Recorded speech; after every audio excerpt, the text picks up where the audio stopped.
The new Meat Eater Outdoor Cookbook Wild Game Recipes for the Grill, Smoker, Campfire, and Camp Stove is out on April 24th and is available for pre-order now. Here is your book for everything that's best cooked or eaten outside, from grilling to open fire cooking to Dutch ovens to smokers to barbecue to backpacking meals to how to pull off the perfect fish fry, with pit stops along the way for lessons about Ice Age cooking methods and the best 5 ways to construct a cooking fire you can be proud of.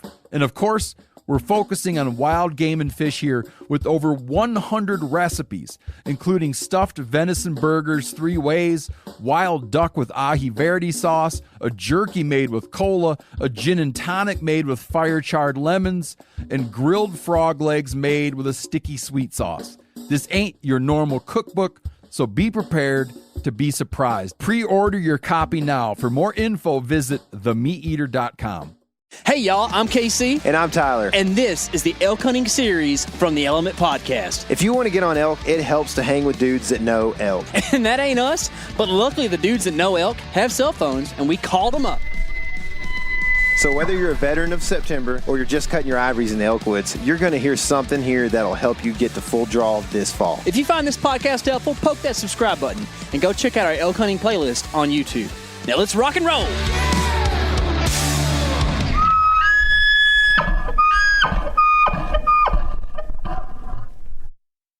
Hey guys, real quick till we get to this chat with Spencer. Him and I were actually talking after the interview, and he decided that he wanted to give the Element faithful an opportunity to have a little discount on some backcountry meals from Off-Grid Foods. So for the next month, you can go use the code ELEMENT15, that's capital E, ELEMENT15, and you can go get you a 15% discount on anything on the Off-Grid website. So let's get to chatting. All right, guys, today on the show, we have got Spencer Trippe with Off-Grid Food Company. Dude, what's happening in your neck of the woods? Man, not much. We've actually got a little rain for once, which is not totally uncommon for Northwest Washington, but it's been pretty nice and hot, so it's a good little change. What is hot, sir? let's see here. Not Texas hot. Okay. It got 95 here the other day. Yeah, that's pretty warm. So, for being 5 miles south of Canada, that's pretty damn hot. Yeah, that's pretty cooking. Us. Yeah, for sure. So, before we got on air, we were discussing your last name because it's one of those names that you say it how it looks like you should say it, but some people get kind of weird. And I said, has anybody ever said Trippus? The Mexican soup or whatever. And have you got something like that before? Like we were saying, yeah, for sure. We've gotten it all. I used to get tripe a lot in Texas. Just, I don't know if it was because the menudo is a common Sunday hangover dish in the great state of Texas. Yeah. But I think that had something to do with it. Yeah, when we lived, that's one thing I do miss. It might be a good meal, like we were talking about, if we freeze dried. Yeah. For those of you that don't know, we're talking about tripe, which is beef stomach, and menudo is a classic, delicious stew comprised of that. And we were joking about freeze drying that, which might be really good, might not. But I was saying, yeah, man, we used to live in West Texas, and our oldest son was born in the great thriving metropolis of Midland. Oh man. Yeah, baby. And so yeah, we used to get menudo quite a bit. Yeah. On those slow moving Sunday mornings. Yeah, for sure. Well, you know all about the Texas heat baby. stuff. Yeah. Oh yeah. Yeah, that's so cool. Yeah. I do know about the Texas heat as well. Spending a couple of years down there, and it is not the same as up here. However, we do have quite a bit more humidity. So 95 here is pretty hot. You should have moved to East Texas if you wanted humidity. Yeah, and then I was going to say you guys, and then again, I believe are in East Texas, which is like a big giant dog breathing on the back of your neck all day. Wow, dude, there's never been a better analogy for it, actually. So we're just going to roll with that one from here on out.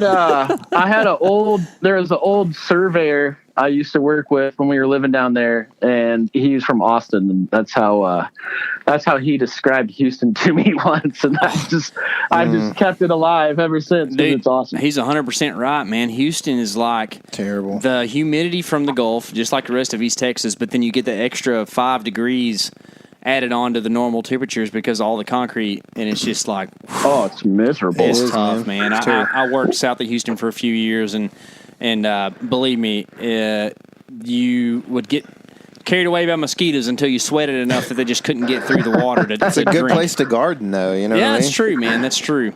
Unless you're a fig person, though, because figs don't like the humidity. They like some dryness. That's a whole. Yeah, they like the dryness, but that's a whole nother thing. You've been all over the country, man, doing stuff. I'm just finding out. Like we were talking a couple weeks back, and apparently you've done a decent amount of elk guiding, which I assume means you have to live in the Mountain West. You live in Northwest Washington now. Apparently you lived in Texas. What has carried you all over the country?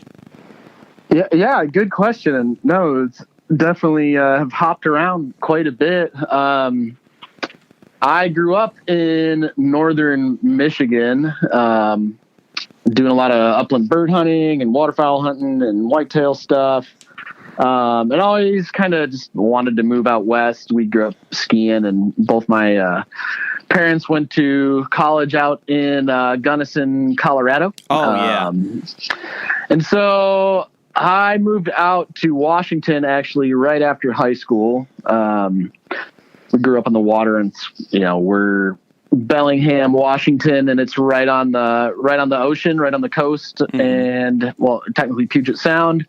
But then you've kind of got oceans, rivers, mountains, all right here in kind of the same little area. So it's kind of a special part of the country in that regard, that there's just, so much outdoor access and a variety of that. And then, my wife and I met her out here, and then we moved to Colorado, and I finished school there in Gunnison.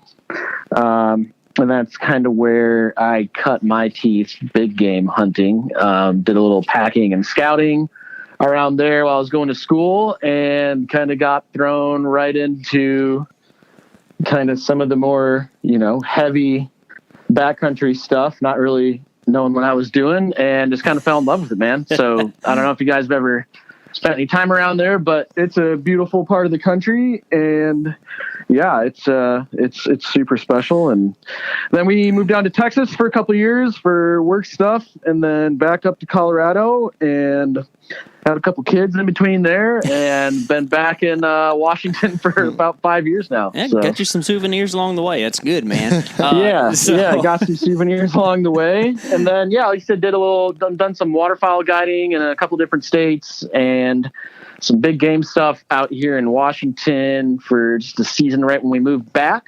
And that kind of got this whole food idea concept going and started. So yeah, that's cool, man. Well, you asked. Well, we're going to talk about the food here in a second, but you asked if we had ever spent much time in the Gunnison area. That's my son's middle name, if that tells you anything about how I feel about that part of the country. We talked about that. That was a loaded question. Yeah. So I didn't know if we talked about that or not in the past, but it absolutely is. You mentioned it, yes. Yeah, so if you're listening to this, don't ever go there because it's too crowded as it is, but just take our word for it. It's a really cool place. Find your own. Exactly. Yeah. Tags are hard to draw. Oh, man. You ain't lying. That's not a lie. No, it's not. It's not, man. Apparently, especially, it's world renowned, and we've had, we actually talked about the Gunnison Basin quite a bit. Right on. A couple podcasts ago with my buddy who's from up in that area, but anyways, I don't know if we're going to end up there this fall, but definitely try to make it there every summer because it's just. People think about like Grand Junction or, of course, Denver. That area is like the hubs for Colorado recreation, but man, Gunnison is a great place to kind of like, spread out from and go and visit and do stuff because you've just got big mountains all over the place, and there's nice rivers within an hour almost every direction. It's pretty hard to beat. Yeah, you got a little bit of it all too. That's kind of like, I think that's what gravitated us there in Colorado is, you got mountains, you got rivers, you got, Blue Mesa, which is the biggest body of fresh water in Colorado there. It's a pretty rad spot. Go there and go.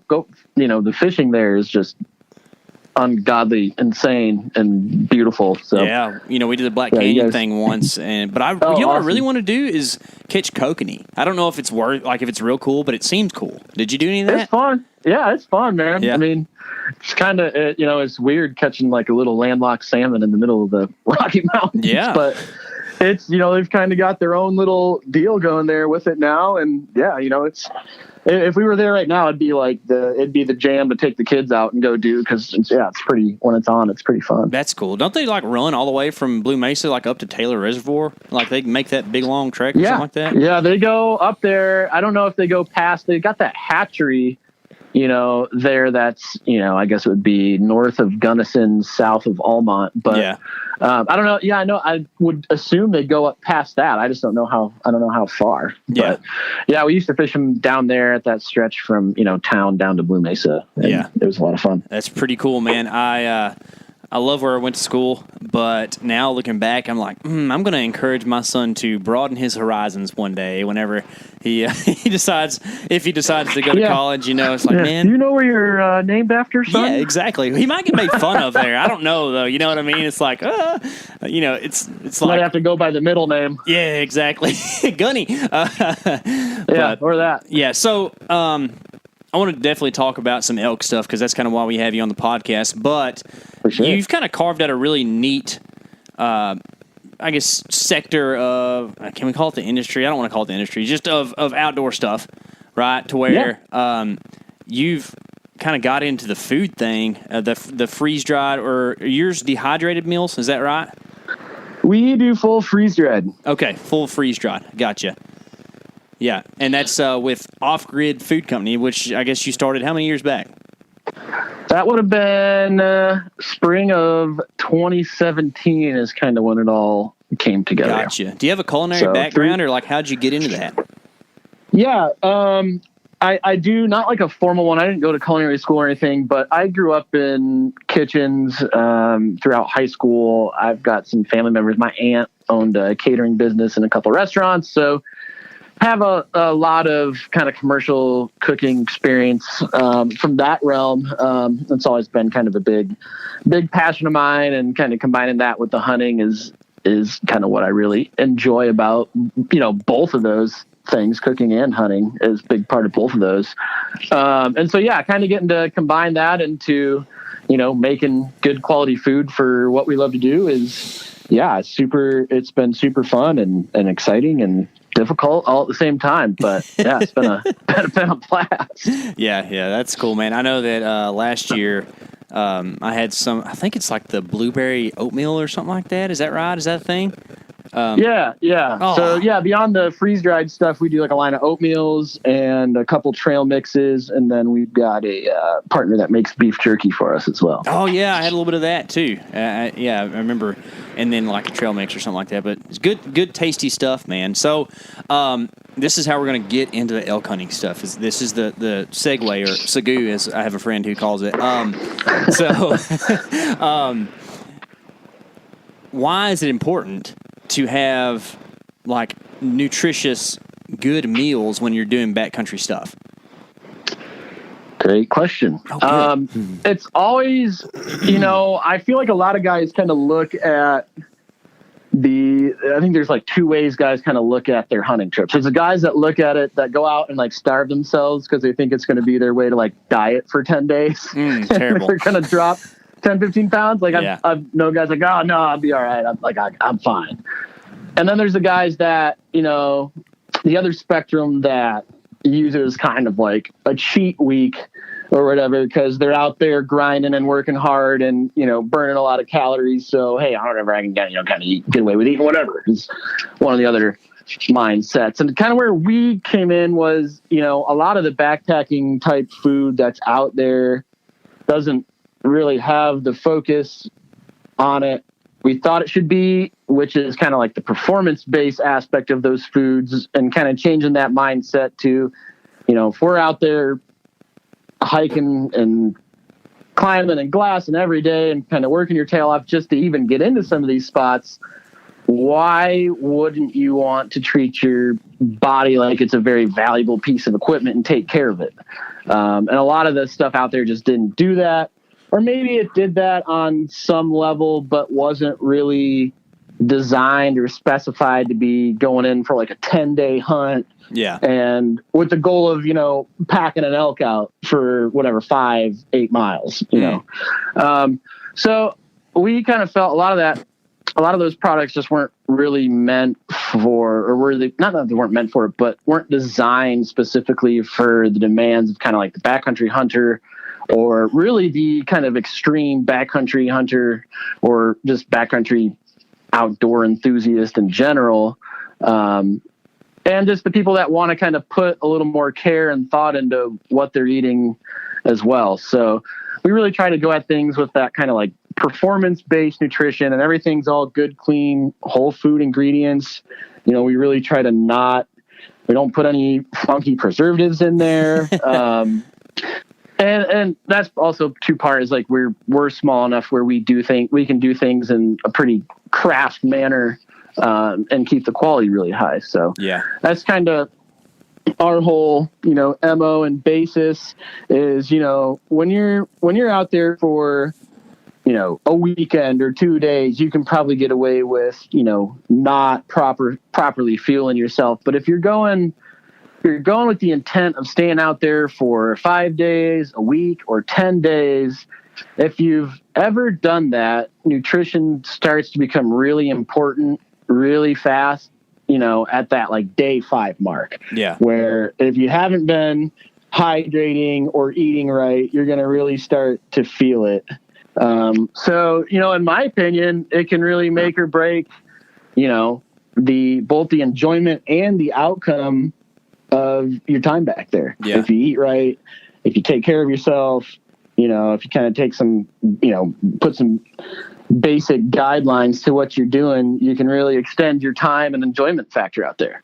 So that's really why you should kind of pay attention to that. And that's really, at the end of the day, why we kind of develop products that we did. Yeah. So you're pretty much talking about, high output activities where you're hiking around, doing a lot of stuff, loads on your back, high elevation a lot of times, many miles.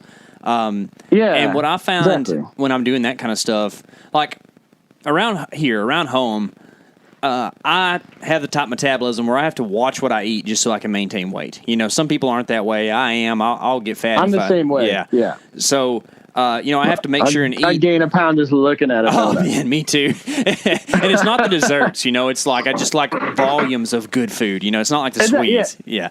No, but I feel you. I'm the same way.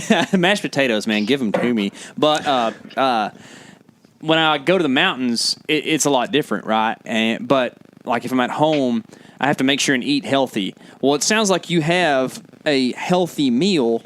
How are you balancing like that health factor with also trying to pack the amount of calories, the amount of carbohydrates, the macronutrients it requires to actually go and do high output activities? It just seems like the healthier you get, it's harder to run on rabbit food. You know what I mean? Yeah, for sure. And that really ties into what I said earlier when you asked if we were dehydrated or freeze dried, kind of why we went freeze dried. Yeah. It's just because I think you can look. It's not hard to put good, clean food into a product and get good, clean results out of it. It's difficult to scale that in a manner and keep that quality up. But that's really why we went freeze dried. Is a lot of it is it allows us to do a whole lot more fats and dairies and kind of those type of macronutrients that can really up the calorie count, up the protein count, up the fat count, that you really can't do in a dehydrator, or that you could do in a dehydrator, but it's not gonna keep as well. It's not gonna last as long. It's not gonna rehydrate as What's the big difference? Can you tell us like the big difference in dehydrated and freeze dried? Yeah. So a dehydrator is basically it's just drying it. It's drying it by moving constant air over the product. And some of them have a dehumidifying aspect to them as well. But basically, you're just kind of slow air drying it in a manner where you're kind of doing it warm enough to prevent bacterial growth, but low and slow enough to where it's not like overcooking it or whatever. So you're just kind of like air drying it. I guess it would be like a more scientific air drying. Gotcha. Which works really good. And for guys that want to do stuff at home or are interested in like doing their own meals, that is the way to start. I mean, you can get a pretty good dehydrator for a couple $100, or you can spend up to like $1,000 for a small, really nicely built kind of commercial style one. But those work really good if you're doing small batches for yourself, or if you just want to like experiment. You can do a lot of really good stuff in a dehydrator. And a lot of it turns out really well. So the biggest difference with the freeze dryer is scientifically the freeze dryer you put it into the same kind of chamber, but it's got a big locking door.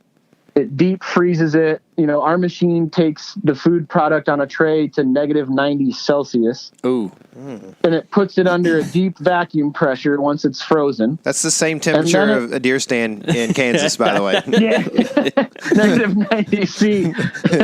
That's cold, man. Yeah, it's bad. Yeah. And then, so you've got this deep frozen product in there on these trays, and the shelves that the products are sitting on start to slowly warm up. And because and then there's a condenser coil on the bottom that runs really cold fluid through it. So it's under pressure, it's frozen. And as it starts to thaw, instead of going from the ice crystals in that food that's deep frozen, instead of going from a solid to a liquid to a gas, it goes straight from a solid to a gas and then collects back as a solid on the condenser coil. So it gets cold enough and it gets under pressure enough that the ice particles in the food actually sublimate out of there and don't damage it. The color and the shape kind of gets retained a whole lot better. Yeah. And at the end of the day, the flavor retention is better than a dehydrator. So that's really the main reasons why we went freeze dried. Is you can do more stuff like that. And also it's, like I kind of said, not everyone, it's very easy for people to go get a home dehydrator and make the same product that we were if we had a dehydrator. Yeah. It's a lot more difficult for people to go buy even a small freeze dryer is a couple $1,000, and not everyone's going to either be hunting enough or have, the expendable income to be able to go drop a couple grand on, a freeze, a toy that they use for, 2 weeks out of the season when they're backpack hunting. Yeah. So we try to kind of, buy your meals, right? Yeah, exactly. So we kind of try to differentiate ourselves in that realm and kind of make, a standout product, both comparatively to what's available in the market, and then also, something that people can't just recreate at home. Yeah. So that, the option of going and buying something is something different than what they're going to get. And at the end of the day, I think it's higher quality than what you're going to get out of a dehydrator. Yeah. So not to get too far into science, I really like science stuff. It's what I started majoring in, was in biology in college. But just for a visual for people, so it's kind of like your machine freezes stuff, and then it's like dry ice melting, but it's actually real ice pretty much in there, right? Like it goes straight. Exactly. Yeah, it basically turns that real ice into dry ice, and it evaporates as a gas instead of a liquid, going to a liquid first. That's cool. So that's exactly what it does. I've had people, because there's a standard in the backcountry meals. We'll just go ahead and say brands if you're cool. But like Mountain House is kind of like the thing that people have done for forever. And I mean, they're they kind of started it all. Yeah, exactly. And they make some pretty good stuff, and I eat it, but it's always so high in sodium. And I've heard people say that you need that because you're going to be sweating it out or whatever. And I hear that argument, Correct. but at the same time, you really need like your 60% of your daily value out of one meal, like do you? Well, yeah. And I would also argue, like, where is that sodium content coming from? Yeah. Is it coming from sodium benzoates as a preservative because it has to go down your massive manufacturing line, and you're required to have some sort of safety aspect because it's exposed? Or is it coming from, sea salt? Yeah.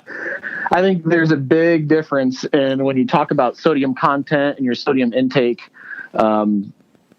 You also definitely have to consider where that sodium content is coming from because they're not all created equal. Oh, yeah, that's a good point, man. And I actually haven't really thought about that too much because, like you said, sodium benzoate, monosodium glutamate's another thing. It's flavor enhancer, right, that you're going to get. Oh, it's delicious, too. Good stuff.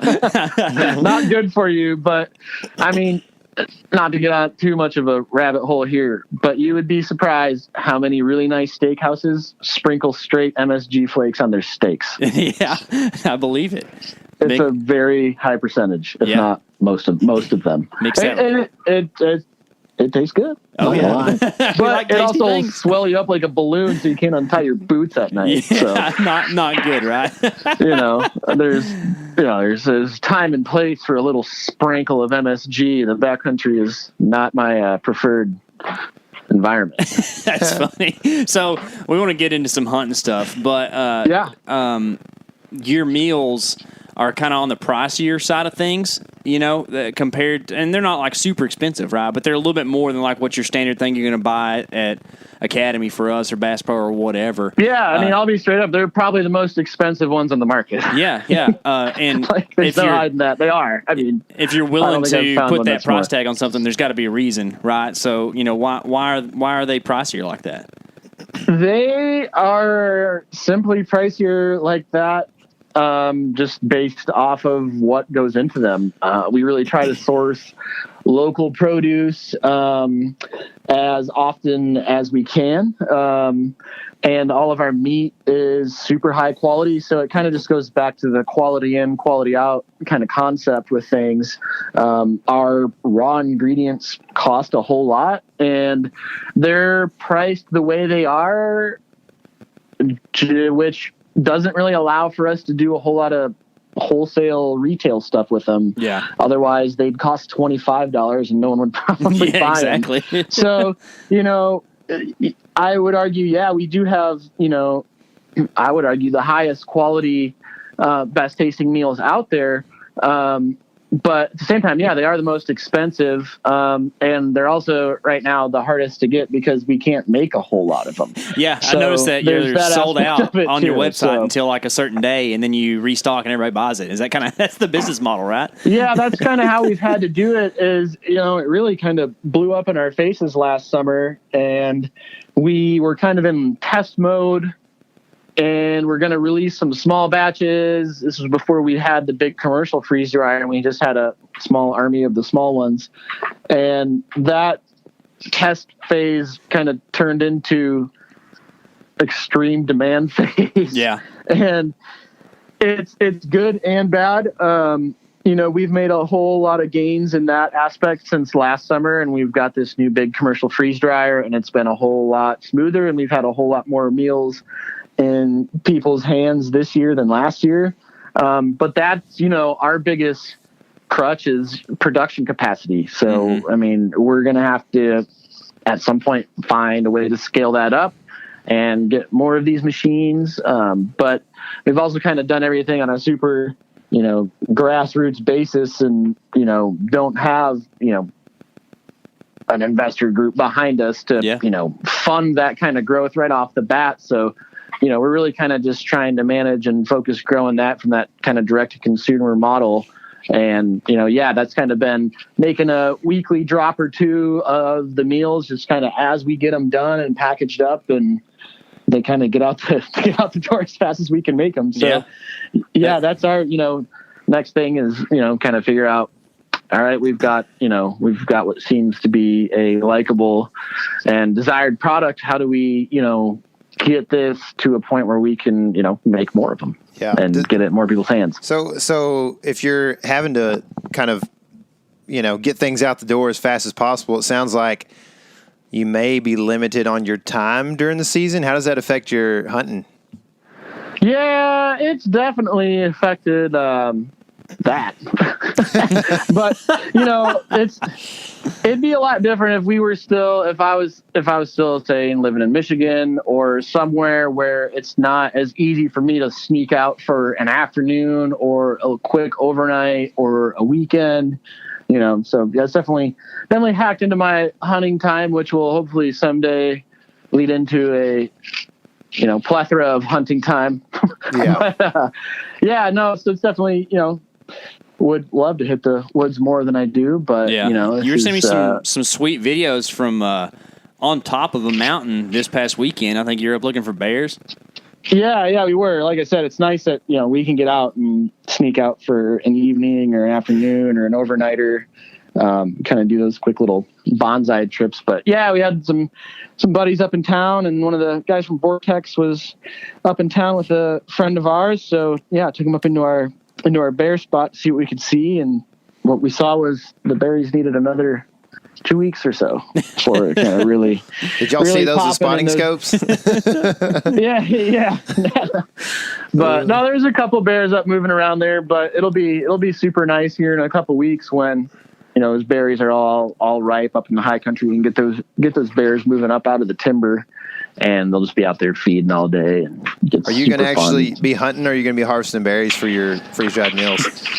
Yeah. It's always, kind of a both. All right, let's get the baggies out, load some berries up. No, I wish we could use those mountain berries because they're something special. They're super delicious. Is that wild blueberries? Is that what you're eating? Yep. Yeah. Wild blueberries up there. And we get, there's kind of good on the timberline. There's a good amount of huckleberries, which can be super good too. But yeah, those high mountain blueberries that those bears just get out and munch on all day when they're ripe are awesome. Dang, dude, that's cool. Gonna stain your teeth fairly quickly sitting there glassing on a hillside because you're just stain your teeth and your pants. You'll stand up and blueberry stains all over the back of your pants. Purple doesn't blend in there as good, There's other stuff. Well, that's the whole hillside's purple. Then you're good to go. Yeah. That's right. Go find you a field of columbines and lay in it, and you're good to go.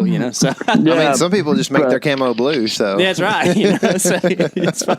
There's all sorts of camo these days. Oh, I know, man. It's nuts. You did some guiding, and that's something that I think is an interesting world, man, because it seems like there are two types of guides. There are guys who have done it for 45 years, and there's guys who do it for 2 or 3 years, and they're out. And not that one is bad and one is good or anything, but it seems like it was like just kind of a part of your career path, and you did it for a while and learned some stuff, and then you decided to kind of go elsewhere. Is there definitely like some good and bad sides to being a guide? Yeah, absolutely. And yeah, I kind of, it was always something I wanted to do as a kid. And, I had helped out a lot at a pheasant club in Michigan when I was young. And it always kind of was something I felt like I wanted to do. And then, we spent some time in Florida as well, just to get back to the state hopping thing around. And then did you guide in Florida? Are you in the military or what's going on here? No, not in the military. Just very undecisive. No, was gonna try and do the guide thing down there. Actually got my captain's license for a little while to work on boats down there. Like I said, kind of bounced around and did some waterfowl stuff here and there as just kind of like side gigs and helping people out that I had met along the way. And then, always kind of wanted to do big game stuff. And, like I said, did a little scouting and pack work in college there on Gunnison. So I had a little bit of experience at least to kind of get my foot in the door, and it's kind of jumped right in. And it was, it's Washington State. So it's, it's not the Yukon or it's not Alaska or anything, but spent a whole season out in the woods and pretty much living in my farm sawtooth or a wall tent. And it was a lot of fun, man. Learned a whole lot. And it was kind of by learned a whole lot, I mean, a whole lot. It turned out all the guides had to end up sue the outfitter by the end of the season because he wasn't paying anybody. Oh, good. So there was a kind of whole different, Which you hear, unfortunately, you kind of hear about a lot in that industry. And I think, like, if I wanted to do it and go back and kind of do it long term, I would have definitely wanted to go do it somewhere up north where, the guys live it, breathe it, were born in it, essentially. Mm-hmm. And that's what they do. And it's not something that some guy tries to do as like a side hustle during the fall out here. Dude, that's what I noticed. I was up and I went to British Columbia on back-to-back years as a video guy on a couple of hunts. Yeah. And, dude, like, you're 100% right. Those dudes, like, they know no other thing or way or whatever than just, like, being a part of this, like, backcountry landscape, Like, it's incredible, dude. Like, they literally are. Yeah. It's like the dude, like, crawls out of a tent when it's, like, 5 degrees and the snow's, literally you can't see his tent because there's so much snow, and just, like, he's up and he's making coffee and in his blue jeans. In his blue jeans, just tending to horses, and I'm like, please turn that propane heater up. You know what I mean? Get it hot in here. So it's just crazy. What's the what's probably one of the best things you learned about killing an elk while you guided? Man, down where we were, it's western coastal Washington, so it's thick, it's steep, short, and thick. So it's not like Colorado where you've got these big, deep valleys and kind of rolling, parked out meadows at the bottom of these little basins. It's thick from the top to the bottom. It's a lot of logging country. And so I kind of came in from, having hunted and helped out on a bunch of stuff in Colorado to kind of a whole new environment of elk hunting, chasing these rosies. And yeah, it's really completely different whether you're on the Rocky side of things or on the Roosevelt side of things. But I mean, as far as chasing those rosies is, a lot of it, they don't blow, you blow a herd of elk out of a big open canyon in Colorado, like they're running a ridge or two over, and you're going to watch them. You're going to watch those asses wave you goodbye when they go over the ridge line because, you did something stupid and blew, busted one cow, and then she picked the whole herd up out of their beds on the hillside or whatever, and they're busting out over the ridge. That happens all the time in rosy country too, but these elk have food, water, and cover pretty much within 15 yards of wherever they're standing, unless they're out in the middle of a clear cut, which, they don't do a whole lot unless they're bumped through it or it's, that first half an hour of the day or evening or whatever. They'll get bumped out of their spots and they'll go move, they'll do a circle, and they'll come right back to it a lot of the times. And that took me a while to kind of figure out okay, well, we blew the elk out of this drainage, and to get over the mindset, they're gone. They're the next county over. Well, they're not. They can't. A lot of the times these rosies can't, they can't.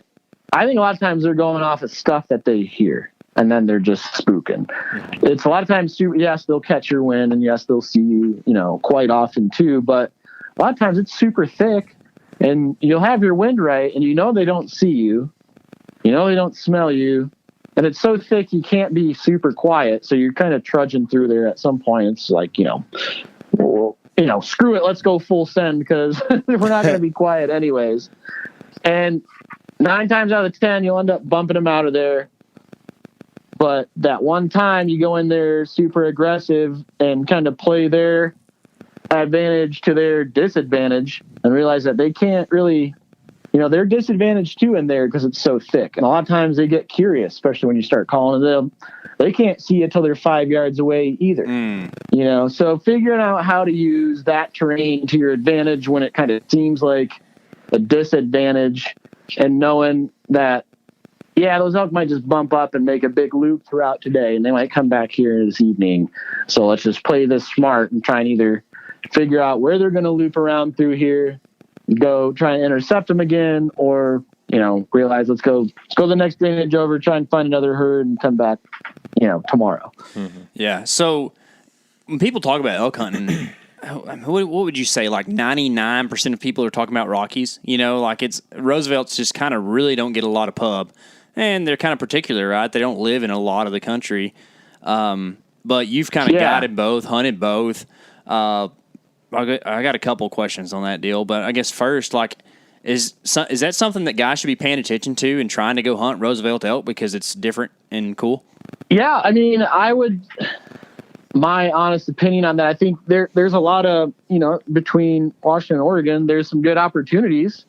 I would also say, you're going to run into less people. Like you said, it is kind of like the niche, I don't know, the less heard of elk hunting just because it is kind of limited so much by, geography. Like they're not in 9 Western states. They're in, 2. Yeah. Plus, BC. But, they're also, it's going to be, I think the details of it are a lot harder to figure out if you're going in blind, if that makes sense. Mm-hmm. Like if I was a guy out east trying to plan my first elk hunt, doing it DIY style, I'm going to want to go somewhere where the terrain and weather is way more inviting and friendly than coastal Washington. And I'm not just saying that to try and get guys to not come to coastal Washington and hunt. Like, by all means, do it. There's a lot of country. There's a lot of elk, and it's super fun and cool. The elk are really aggressive, and it's totally different than hunting there. But it's also much more of kind of, it's just different. We've had, like last season during archery, we have a pretty limited season. It's only like 12 days compared to most of the Western U.S. where it's the whole month of September. Mm-hmm. And we do get a late season. Like we get 2.5, 3 weeks in December and end of November and after rifle season to go hunt again, archery. But it's a short season. And if you get bad weather for a week, which can very easily happen out here, it can just be a torrential downpour, days on end. You can kind of, run out of options real fast. And so it's definitely, I would say it's more intimidating. I wouldn't say it's like harder. Cause the country, it's like I said, you're not at elevation. You're not climbing 3,000 feet to get into your spot. You can do that in some spots in, the Cascades and hunt the Cascade Roosevelts. But if you're talking true Roosevelt elk, you're talking west of I-5 in the kind of low country or in the, Olympic range. Yeah. And it's thick, and then you're right on the coast, and that weather can change fast and get wet and miserable, and, it can shut down real fast. And you got a short season. So, it's super cool. If you want to come do it, hit me up, and I'll definitely happy to talk about it and whatever. But yeah, it's definitely a different game. There's certain guys that like that too, that like just going out and struggling through the jungle and like getting wet and cold, which is fun, but you got a lot of guys, you got to kind of know what you're getting into as well. It's just totally different. Yeah, man. I like dry weather. I like dry weather as well. Yeah. I mean, like I said, last year during archery, we had and we said it's not like a backcountry deal. Like we've kind of smartened up to it down there and set up a nice big comfy base camp, because a lot of times you get 12 hours of rain, and I'm not talking like a little sprinkle. It's coming down in gallon buckets, like sheets of rain. Like it's Western Washington, it comes down, and you'll just get soaked to the bone in like half an hour. And the elk kind of do the same thing. They'll go hunker down and wait for it to mellow out and do their thing when it's not super nasty, and they'll go sit under whatever little hellhole they're hiding in, and you're never going to find them. So, it can get bad real quick, but there's pros and cons. It's just different. Sounds kind of nuts. And I don't know, when you start talking about the terrain and what it's like there, it reminds me more of whitetail hunting than elk hunting. I mean, I guess you can always do the calling side of it, that elk are elk, but do you have guys that do a lot of tree stand stuff, a lot of trail hunting, that sort of thing? Kind of ambush style? Yeah, there is, and we did that quite a bit when I was guiding down there with either older clients or guys that just didn't want to, I mean, you can still put 10, 12, 15 miles, in a day, kind of beating up those logging roads and a lot of it's just kind of running through the ranks and trying to find one that's going to talk back to you, and just, putting boots on the ground. So a lot of times, what we do is, find those areas or those easier to get to areas where we know they're kind of crossing through regularly. And tree stands or ground blinds can be super effective for Roosevelts for sure. A lot of the old timer guys that, we run into and talk to down there, I've seen this guy a couple times, and he sits in the same spot every year, and he sits there every freaking day, the entire muzzleloader season, and he kills an elk every year. And it's a bull only, so it's got to be 3-point or better. And sounds like kills boring. his bull every year. I think last year he said he was going on year like 9 or 10 in a row. And we've got some guys on Texas Public. Mid-50s, 60 years old, and just he goes and he plays exactly like Whitetail, Yeah. and goes in there and sits in his spot, and I bet he's got an encyclopedia of Louis L'Amour books. He might put some bait down or whatever, just to kind of, tickle their fancy. So it gets really like Whitetail at that point, because you aren't allowed to bait for them out here. Wait, you can bait on public land in Washington? Yes, sir. Really? Wow. Huh. What do you bait elk with? Carrots, right? I don't know. Apples. A lot of apples. Yeah. They'll, I know there's guys that do some sort of seed mixes too, but a lot of it's like salts. I think I don't remember what the actual technical Mountain House limitations are. Yeah. 5-gallon bucket of Mountain House. But I think it's like 5 gallons at a site, and you can't have more than X sites, and they have to be X amount of distance apart or whatever. Dang, man, I can't believe a state like that would I've never really gotten into that side of it. Yeah, it's crazy. I just think of that's what I'm doing when I come up there. That's a Texan way right there, man. I'm bringing a 50-pound bag of corn on my back. I got some spots. Okay. That's cool. So what have you learned from hunting Rosies that you would go back and hunt Rockies differently? Probably we used to play things pretty cautious when I was hunting Colorado a lot. And, I'd be, we used to kind of take things way more spot and stock, try and find them and make a move on them and just kind of creep in or catch them in their beds. Whereas, now going back, I haven't done an out-of-state hunt since I guided here. Yeah.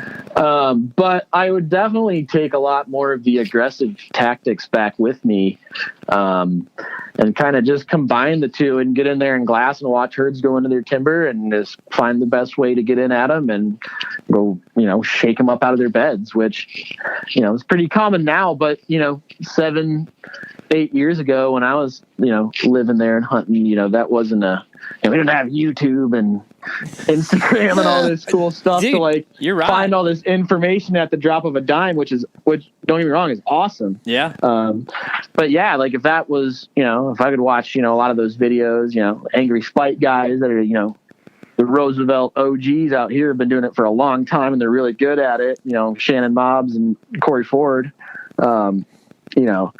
those guys do that back when they go out of state, and they're super effective with, their aggressive Roosevelt tactics. Yeah. And you might want to be, I'd probably be a little more calculated about it than I am out here. It's like you get a bugle on the top of a logging road, and it's like, no questions asked, we're diving down to the bottom, but the bottom's only maybe 1,000 feet down, maybe. Like you're talking a couple 100 feet of elevation gain.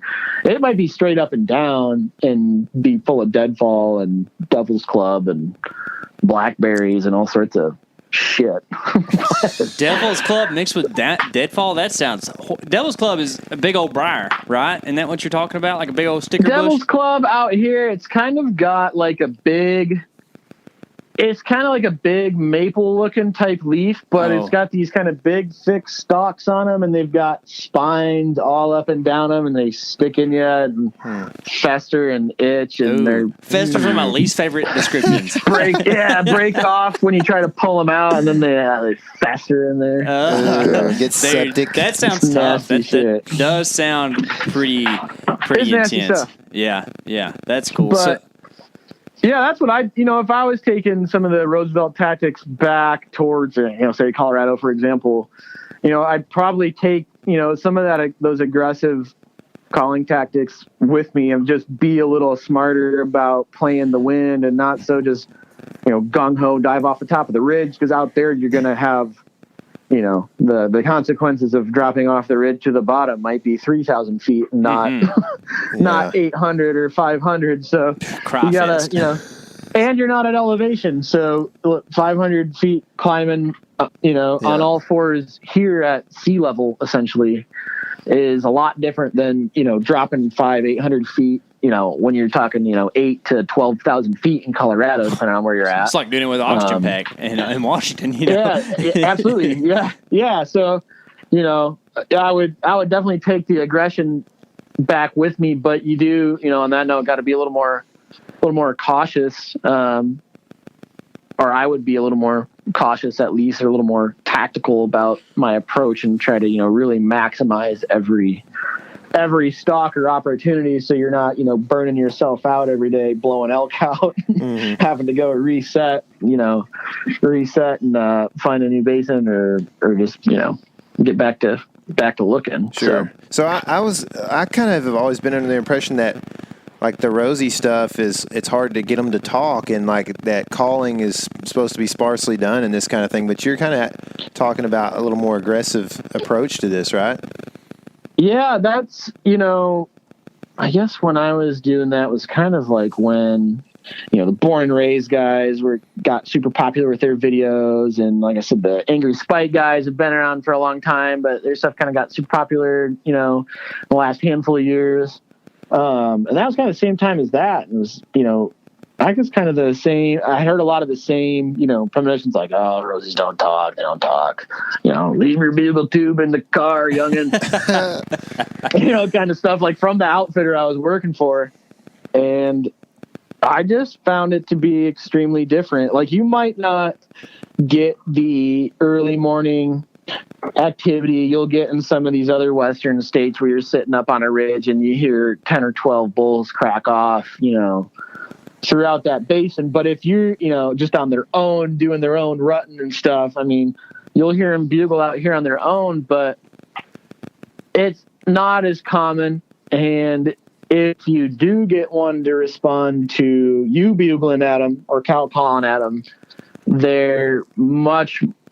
if they do answer, they're pretty fired up most of the time.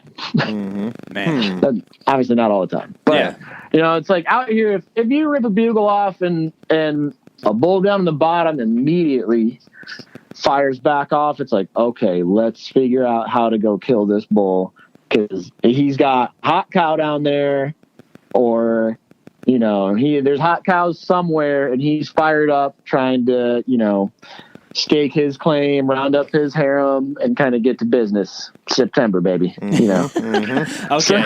So when you get them to fire back, it's usually like you're going to have a pretty decent opportunity in front of you, with 100 different ways to still screw it up. So, have you done much guiding outside of September, or much hunting, either way? I've done more guiding than hunting, as far as like the Roosevelt thing goes. Yeah. And then, I did, when I was guiding out here, everything: archery, muzzleloader, rifle, deer, elk, bears, and kind of tried to fill the gaps in between, and did a couple hunts in Oregon. So it was, I did kind of all of it for that season. And then, definitely for my own personal hunting stuff, mostly all archery for the elk stuff. And then I think this year doing rifle mule deer. Cool. I've yet to actually purchase my tag, so I gotta make a game time decision here shortly, whether I want to go archery tag and try and stick a big lowland blacktail with some buddies that have some property, or do the backcountry thing on the east side and try and shoot a nice muley with a rifle. Yeah, dude, y'all have got some options up there, and that's pretty cool. All I've ever done is elk hunt in September, and it's a lot of fun, and there's a really good chance you're going to get a shot at a bull if you get a shot at an elk. But something that really kind of gets glassed over or whatever, maybe glazed over might be the right word, I don't know, but people don't pay as much attention to is like some of the later season opportunities to elk hunt. And of course you can always kill a big bull any season, but like it's really, if you're a guy who's really into elk meat, like it makes sense to maybe pick up a rifle tag or a muzzleloader tag if it's a later season or whatever. Absolutely. Is like, how does it change, from season to season on what you're trying to look for to kill an elk? And I'm really asking because I don't know on this deal. I've never rifle hunted for elk, never done the October or even November seasons. So, what's the guy need to look for or think about if he wants to come do something like that? Yeah, I guess you kind of want to, my rundown from a Rosie standpoint, or kind of either or. Yeah, I don't know what the seasons are like there in Washington, but Colorado's going to have, second, third, fourth rifle season for elk that runs into mid-November, and yeah, I'm sure it's different. It's different. It's kind of generally the same. So. Yeah. I'm going to do it from here because I guess they kind of match back and forth and kind of tie both of them in. But yeah, so yeah, out here, we've got, early archery, September, typically muzzleloader is usually the first or second week of October. And then our main rifle elk season is usually sometime 2 week span in the middle of November. Mm-hmm. So you kind of got rut, post rut, way post rut. Yeah. So kind of same, when you're looking at Colorado or somewhere where, you've got the early archery opportunities. It's kind of same typical layout out here as you would in like Colorado. Like you're probably going to have more generous and more opportunity with an archery tag than you do with a rifle tag, both in area and time. Mm-hmm. And then, yeah, it kind of goes down from there. Muzzleloader is kind of definitely more on the lines of rifle season. And then, you got your modern rifle stuff. And out here, you can be, obviously, I would say out here, if you're an archery guy, obviously archery is the season you're going to want to kind of stick to no matter where you're at. If you're a, multi-weaponed hunter, I think you really could play it pretty smart based on, what you're trying to do. Obviously, I think if you're trying to go kill a big bull, again, kind of September is going to be your kind of go-to for either of those. Then again, out here, I think the muzzleloader season's a pretty sleeper season, and I might get beat up even a little bit for saying that. Those things sound, when you first said that, muzzleloader hunt out here, and that's typically pretty short after archery season. Yeah, and a lot of the times those bulls are still pretty fired up. I've hunted as helping or guiding a handful of seasons here during muzzleloader season now, and I would argue as many or more call-ins than during regular archery seasons. Now the weather's a little iffier, and again, that kind of depends too, like what do you want to do and what's your goal. Coming out here and hunting the muzzleloader season before last year when they changed to where you could use, the closed primer caps or whatever. I can't remember the technical term. I'm not a muzzleloader hunter guy, but you used to have, now you can use the sealed caps. But before that, like when I was guiding out here during muzzleloader season, we had a guy get really sick. So I was kind of bouncing around with a handful of clients, and we had 4 opportunities at bulls, and every one of those caps or powder or something got wet. Went click instead of boom, and it's just like, oh yeah, that'll make you cry. Like a gut wrenching feeling. So now that's a little more attractive, for a muzzleloading kind of guy, because you can use those sealed, whatever the 209 primers, I think they're called. Probably gonna screw that up too. Yeah, I don't know anything about it, so it sounds some great. Muzzleloader guys, I'm like, that's not right. but now you can use the sealed primer caps, and they're supposed to be a lot more water resistant. But yeah, so you can have some really good opportunity out here during muzzleloader season. I know it's kind of the same in Colorado. In other places, we'll just kind of use Colorado as our general Western state. You might have a little less opportunity for like over-the-counter tags. The season's not going to be as long as, your archery season, but you might have better hunting conditions as far as the rut goes. It's going to be shorter than your archery season, but you got a muzzleloader, which gives you, may or may not give you more range than, your average bow hunter as far as like shot distance goes. And then I think a lot of guys can be really successful with just those general rifle tags, especially in the Western states where you've got more of a defined migration from high country down to wintering grounds.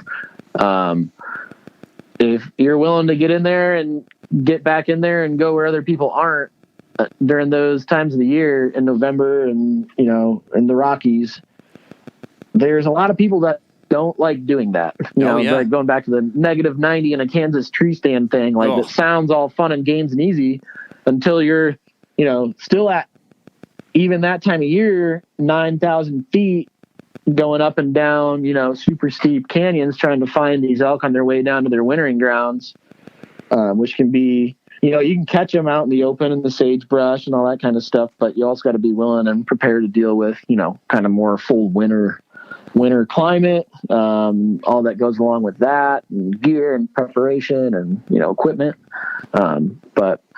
And then out here, we've got a lot of, late season opportunities. And I know a lot of other states do too for, late season cow tags for, guys that want to go out and just like fill the freezer and, get meat. There's a lot of opportunity for late season cow tags that, can have pretty generous season dates and can be some pretty good hunting too. So yeah, like you said, there's a lot of options out there, for kind of talking for guys from, the Midwest or East trying to kind of look to go out West for an elk hunt. It's really just kind of what type of experience are you going for, and how do you want to get it done? Do you want to go for a bull and have something to bring back with you and put on the wall and brag to your buddies about or whatever, or are you just trying to get some elk beat and have, the experience of being in the mountains and having a hunt out there and doing it yourself, or, doing it with an outfitter? Don't forget those options too. There's a lot of reasonable outfitters that'll, do drop camp type of stuff, and it's going to cost you more than doing a DIY trip. But, another thing to consider on that front is you got to consider all the time and effort, these guys put into the areas they're in, and what, energy wise, gear wise, and time wise, using a guy with a horse and a pack crew can save you and make your hunt better for, probably find some guy with horses to bring you in for a reasonable price and pick you up. If you get a sat phone or, an inReach where you can send them a message, hey, we got something down, can you help us out?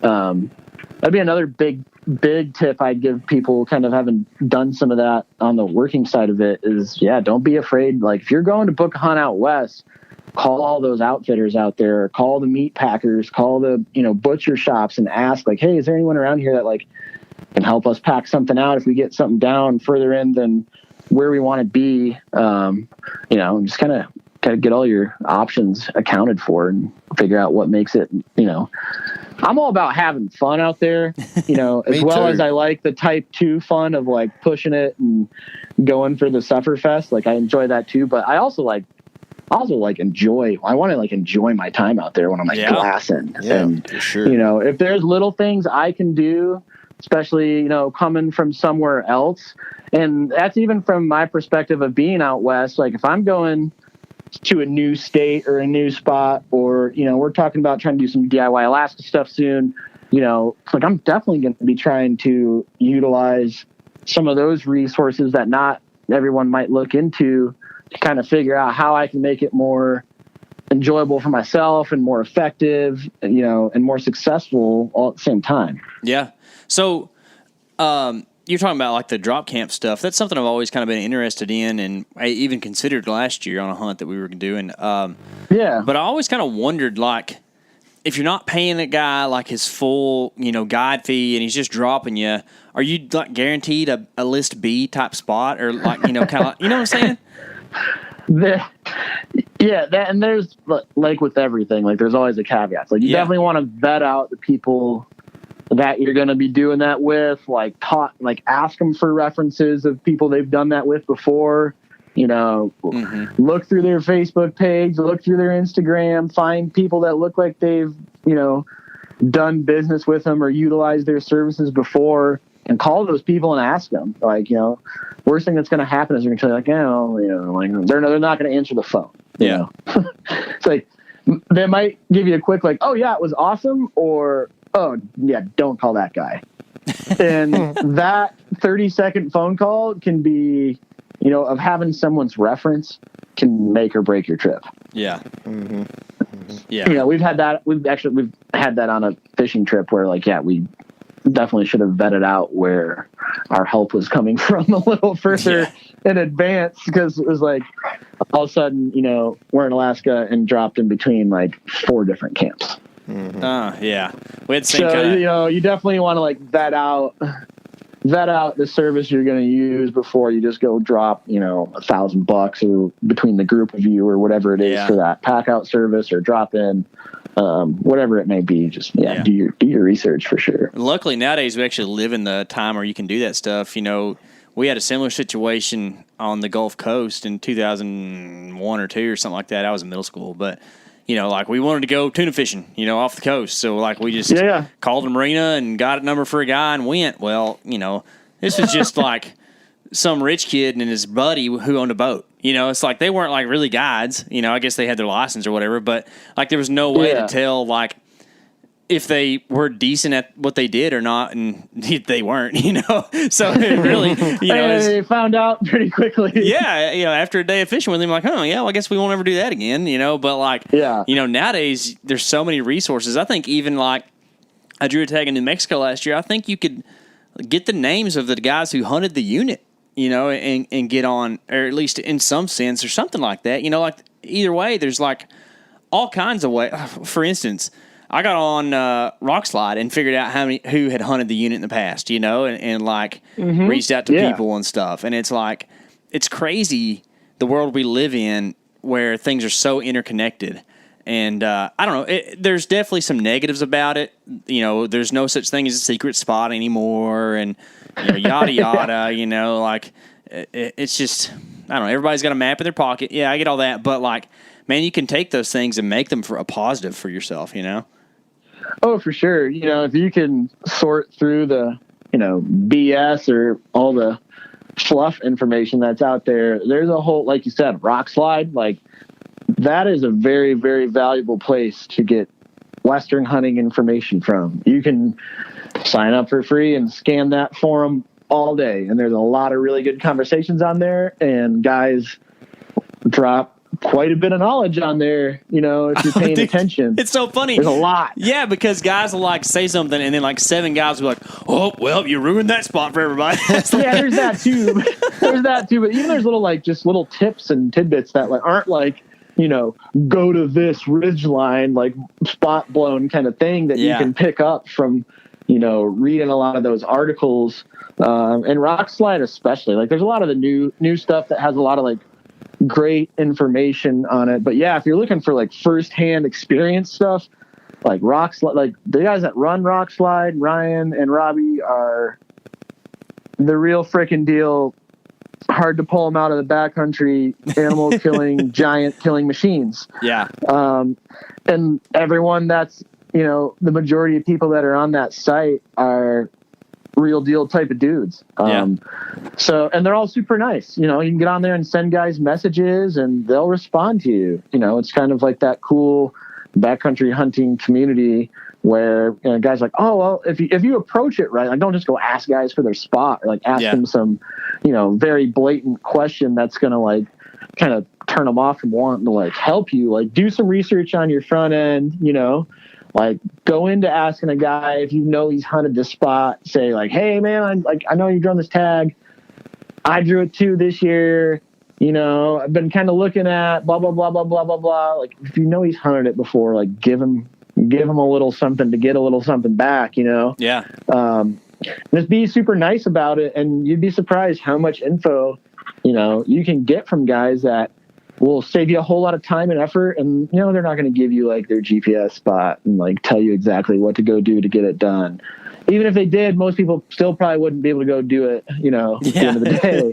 Like it's years of experience that a lot of the guys on that site have that is just, you know, invaluable at the end of the day. Yeah. And a lot of those guys, those forums, you know, a lot of them are kind of junk now, but a lot of those forums, like the Rockslide ones, really kept its quality. And it's a lot of like the guys that were around before, like Instagram and Facebook and all this stuff. Yeah. You know, so you're getting like it's a real hardcore group of dudes. So yeah, those websites are awesome to pull information from and connect with people. You know. Yeah, absolutely, man, and it's cool. That's what I learned last year. I had a Gila tag, and you know, when you draw a decent tag, people are willing to help you out. You know, especially if it's something like, or you know, one of the high point units in Colorado. Like guys are only going to hunt that like once or twice in their life, so they're willing to share information. Oh, with you. for sure. You know, the day I draw like a super high end tag, which you know, my luck will be never. But the day that happens,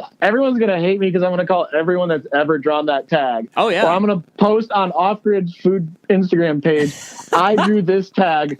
Please DM me with information. You know, because it's like those, you know, play it to what you're doing too. Yeah. Like guys aren't going to give you a lot of info to the unit that they hunt every year. Yeah, exactly. You know, but a lot of guys are going to give info for a tag that you might only draw once every 10 years or it's a once in a lifetime type of deal. You know, there's going to be a lot of information you can find about those really good tags. You know, that's pretty easy. Well, if you draw a Gila tag, man, I'll take a lifetime supply of the bison chili, I think it is, that you have, and I'll give you all the information you need. So. Nice. No, and you know, something else that's cool about that, you know, kind of community aspect is Tyler and I talk about this a lot, and it's not just in the hunting stuff, but like, man, anytime that we're in the backcountry and we run up on people, like, there's this strange thing that everybody kind of gets that guy might need to save my life in 5 minutes. You know what I mean? So, like, there's like this really neat deal where you kind of are put in these situations. Like, for instance, we were in the Black Canyon for a couple days, you know, fishing. And not that it's like, in miles, very backcountry, but like if you've ever been down in there, it's pretty rough, pretty tough to get to. Oh, I've been. Yeah, you know, and so like, it's a climb. yeah, you get down there and like you have a couple other people who are also staying on the same beach as you or whatever. Like for a couple days, you're like best buds. And you're like kind of watching out for each other, offering each other you know, snacks or whatever, and then you never see them again. You know, and it's just like this really weird dynamic that you have in the backcountry stuff. You know, and it's just I don't know, it's just kind of cool to put yourself in those scenarios and those situations. Yeah, definitely. You know, like we ran into a couple different groups of people when I was sending you those videos from up here, last weekend or whatever.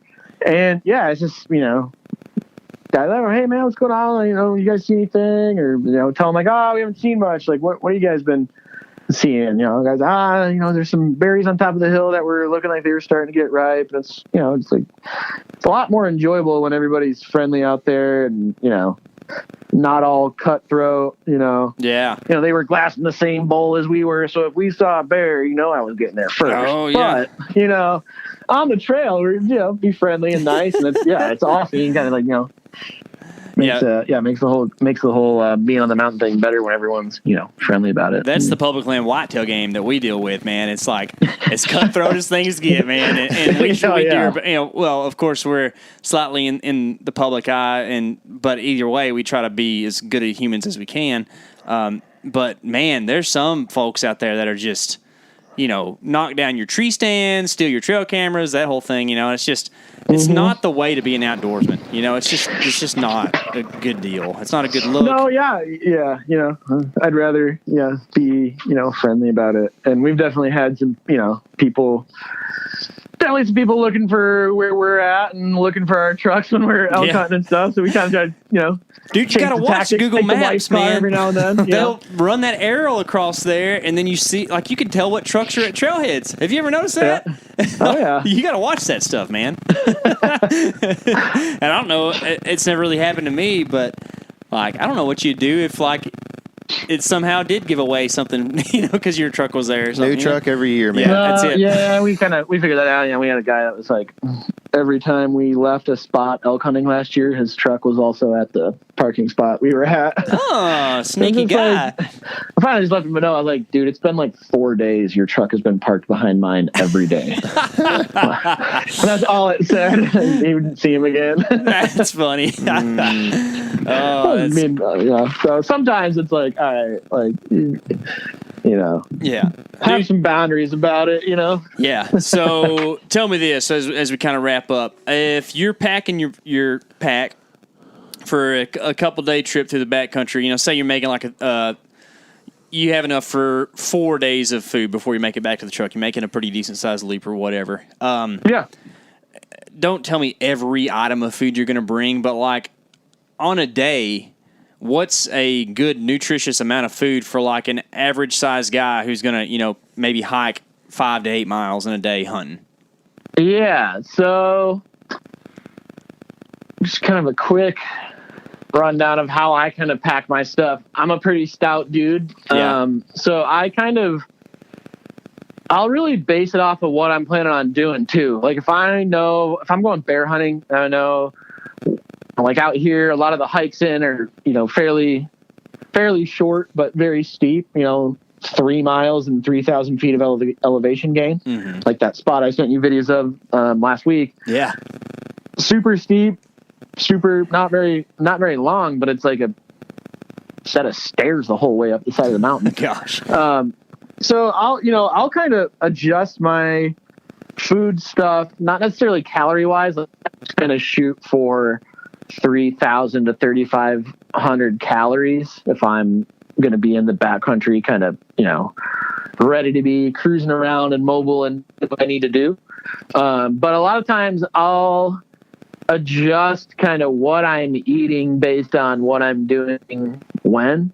So I'll eat, more fats or sugars on the days that I'm like hiking in or, moving around. Like I kind of keep my food kit kind of mobile. Mm-hmm. And then, or, I'll eat more, I kind of had that backwards. I'll eat more high carb stuff, like if I'm packing in or moving camps or days that, we've done quite a bit of chasing around or whatever, I'll eat more carbs. On days we're just like sitting there glassing, I'll, kind of shuffle some stuff around in my food kit and eat, more protein type stuff or more stuff that's got like higher fats to kind of like recover and get some of that protein back and save some of those, little shots of energy, carby type stuff for when it's, go time. Yeah. So I'll kind of base my calories, and I kind of like have a good idea of, what I kind of do per day. But yeah, I'll usually take one of our oatmeals, a bag of trail mix, a bag of jerky, a dinner. And that mix of ours will probably get you like probably 2,200 calories, 2,500 calories. So the kind of like full day's worth of products from off grid can probably cover a whole lot of people. And then, I'll do that and then supplement with like a bunch of, other stuff that I like, little snacky stuff. I like those Bobo's bars. Excuse me. Got water down the wrong pipe there. And, like those Justin's almond butter packets, the honey stinger waffles. I try to grab some stuff that like I like to eat too. What about a Snickers? I haven't heard any Snickers in there. Snickers, man. I'm not opposed to, good old classic Snickers here and there. Or 14 of them. That kind of goes back to the whole thing of like, if you're going to be out there, you got to kind of like smartly feel yourself. So I don't know about a whole box worth of Snickers in the backpack, but they're really... Well, you take the box off, that way it weighs less. Yeah, that's right. Yeah, there you go. Or you can freeze dry them. Yeah, make them really light. Golly. Oh, you're going to be trying that tonight, I know. I don't know. I think I posted it on our Instagram story a couple weeks ago, but I had some high school friends from Michigan that live in Portland, came up for the weekend and did some floating on the river, and they're like, can we freeze dry some stuff? I was like, yeah, sure. So they ran down to the gas station and got a whole bunch of candy and like Choco tacos and ice cream sandwiches and put it in one of our little test freeze dryers.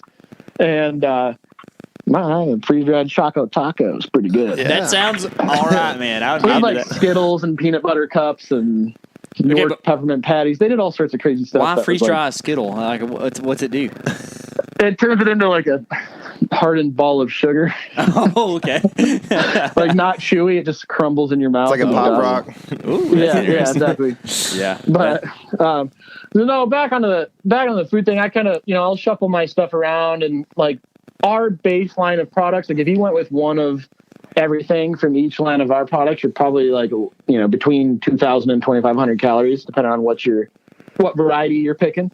And then from there, I kind of like I'll just like I said, plug stuff in with other little snacky stuff. I like a lot of I roast a lot of my own almonds with like weird whatever flavor I want. Just have little baggies of almonds or whatever, and kind of just supplement with that until I get to that 3,000, 3,500 a day calorie mark. And like I said, I might front load the hiking day with like 3,500, and then if I know I'm going to be glassing for 2 days, I might have those 2 days be more like 3,000 calories. I kind of just adjust it to what I think I'm going to be doing. Yeah. And then typically add a couple more things because I'm a fat kid at heart and I like to eat food. So I usually like eat my snacks further, faster than I should. I'm a fat kid at heart and a fat kid in person. So, I say at heart, I'm still a fat kid. So Tyler and I are in starvation mode, kind of getting ready for elk season. Nice. Yeah, I'm doing the same thing. It's just like people don't understand. Like my wife's like, you Trying to gotta get more eat. workouts It's in. like, listen, no, I'll eat in September and October. It'll be fine. In December, yeah, in November. December. Speaking of that, Yeah. I know this is kind of an elk podcast, but we got to talk about this a little bit. Whitetail is 3 months plus of what we do, and a lot of it is public land stuff where we're eating on the go. It's not really backcountry, and I've never camped like primitive camp for whitetail ever, but like at least lunch and sometimes even dinner will be on a stove, like a freeze dried thing or whatever. But like if you're sitting in a tree stand, like you're not burning a ton of calories by physical activity, but you have the cold weather thing. So what always ends up happening is throughout the year, like we gain weight. It's just the way it goes, right? Yeah. But it's impossible to like adapting to the cold. Yeah, exactly. Like you got to eat to stay warm, right? So like, how do you adjust your diet and do it in a healthy way to where like you can still feel like you're eating the right amount, eating hearty meals when the temperatures drop, but also not like pack on the calories when you don't really need them or use them? Yeah, well, you take those 14 Snickers bars that you have in your backpack, and you take 13 of them out. Yeah. You don't eat 14 Snickers bars when you're sitting in your tree stand. Dude. No, oh. I'm just going to pretend like that didn't happen, and I'm going to actually cut that out of the podcast.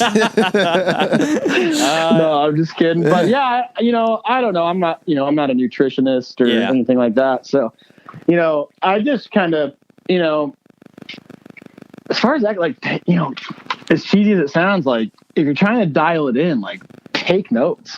You know, if as stupid as it sounds, like I'm gonna take notes while I'm eating my snack or whatever. But or just take like a mental end of the day note. Like if you're out there and it's like super cold that day and whatever, find what works for you.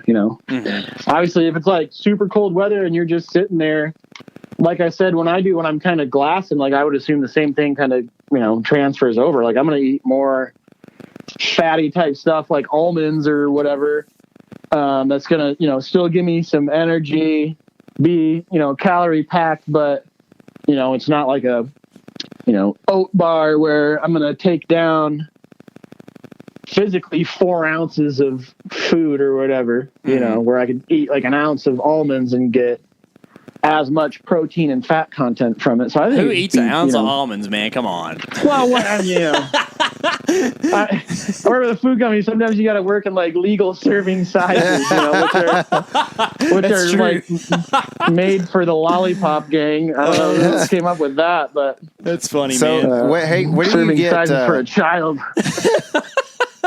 Where do you get, like, here's something that I've always wanted. Like, I like all kinds of almonds, peanuts, pistachios. I like a lot of that stuff, but they're expensive, man. Like, Is there a place to buy like those in bulk and then just mix them together and make you some nut mixes?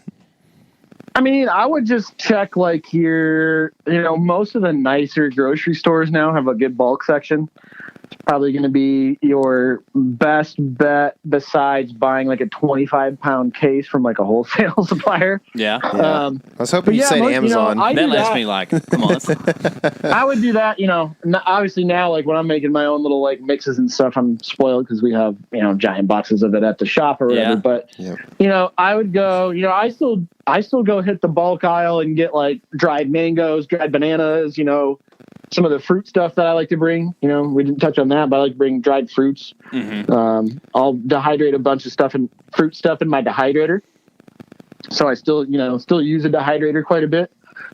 Super good for the snacky stuff. But yeah, the bulk aisles at the grocery store is a good spot to do that. And you can kind of like, make your own blends or whatever and kind of create your own trail mix, And those are going to be the best price rather than buying like, I get in the bad habit of like, we're like running late or whatever. I'm like, oh, I need more snacks. So I like, grab those like, whatever they are, the Snickers, like soy and wasabi sauce, like almond little tubes. Yeah. Like the little single chili serving lime. ones. I like chili lime, But man. then it's like, you could buy a half pound of, almonds from the store if you weren't a procrastinator like me and like did it. Yeah, they're like $4 for one thing. Yeah. Take some pre-planning and like do it ahead of time. Yeah. Which I have a problem of. It's a concept I can't understand. Yep. That's why y'all have everything sold out on the website and you just drop it at once, right? Yeah. Yeah, exactly. So I got 2 questions for you and then we're going to let you roll out. So 1, what is the thing that y'all have laying around at Off Grid that you normally mix in stuff that you go buy and grab a whole handful of the one thing and eat it all the time? Because you know how like in some trail mixes there's like that one thing that's the most delicious thing, but they rarely put any of it in there. Oh, I see. So like what? Yeah. Like if we're like sneaking raw ingredients. Yes, exactly. I mean, the white chocolate and the blueberry trail mix is pretty good. Dude, that is some good stuff. I always hope that like you're just going to send us a package of that stuff, or whatever. That it's just like, oh, messed up. It's just nothing but that in there. Work out a faulty high batch of high chocolate content for That's you. right. That's right. All right, now. Yeah, no, that stuff's super good. We get the chocolate from a local company here. That's and cool. The dark chocolate we get in the almond trail mix is a blend that they do in-house, and then the white chocolate that's in the blueberry one's just like a super nice Italian white chocolate. It's super good. That's cool, man. I like the kind of the artisan side of the stuff. It's neat. So, on that note, what is like the entree or whatever that you've made that'll never hit the shelves that still is like your favorite? That is something that you've done, freeze-dried or whatever. Oh man, that we haven't sold. Yeah, or is there? I figured like surely you like messed around with like some type of fried halibut or something, something. I don't know. Razor clams, It's kind of funny. Like there's a lot of stuff you'd think that would be really good, and even with a freeze dryer, like we were talking about, like you can do more dairies and stuff like that. Like you still kind of have to have some basic parameters of what you can and can't freeze dry, and more or less, you can freeze dry pretty much anything. You can't rehydrate everything. Yeah. So like some stuff just if it's like meant to have a texture, like a piece of fried halibut, for example. Yeah, the crunch is hard to replicate. You don't want a soggy piece of fried halibut, because that's what you're going to get if it's freeze dried and pour water back on it. Yeah. So there's some stuff that like, we try to keep, it's hard to like mess around with super like weird or exotic type stuff like that because a lot of it's just not going to freeze dry right. But I don't know if we've had anything. Well, yeah, the pad thai we did a pad thai for a while and it was really good, but for some reason the sauce didn't freeze dry as good as we would have hoped. Yeah.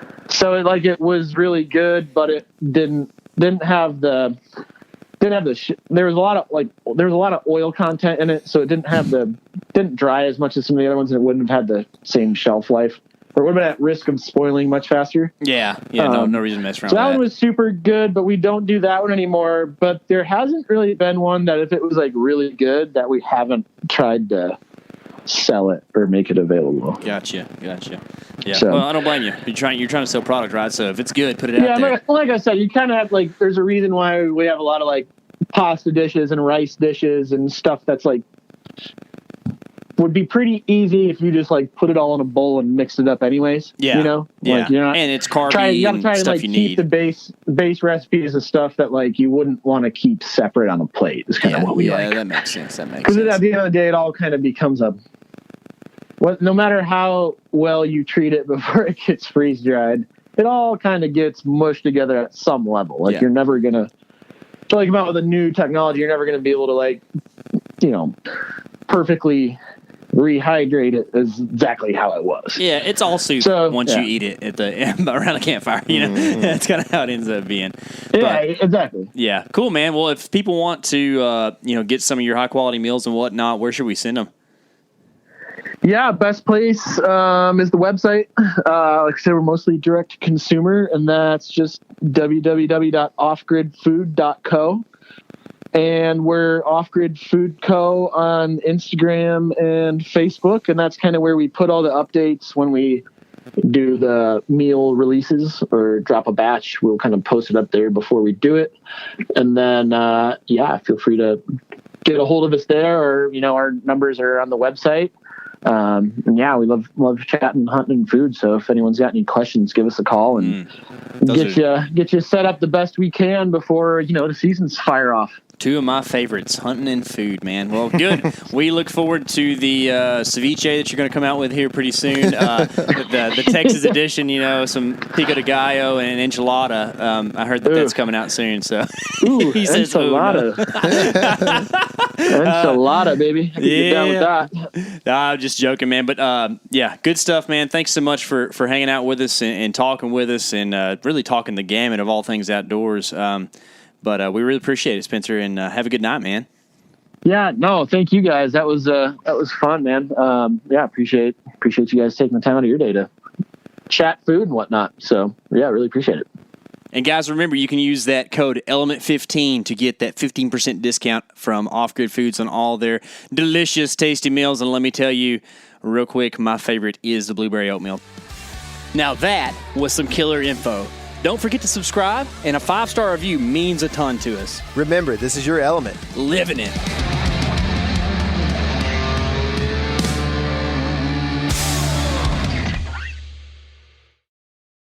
The new Meat Eater Outdoor Cookbook Wild Game Recipes for the Grill, Smoker, Campfire, and Camp Stove is out on April 24th and is available for pre-order now. Here is your book for everything that's best cooked or eaten outside.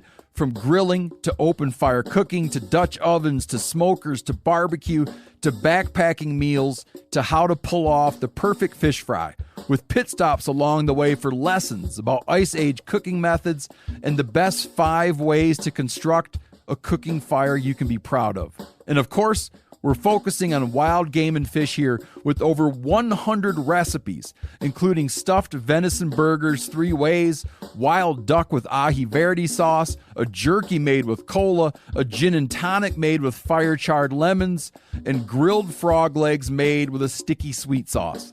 This ain't your normal cookbook, so be prepared to be surprised. Pre-order your copy now. For more info, visit themeateater.com.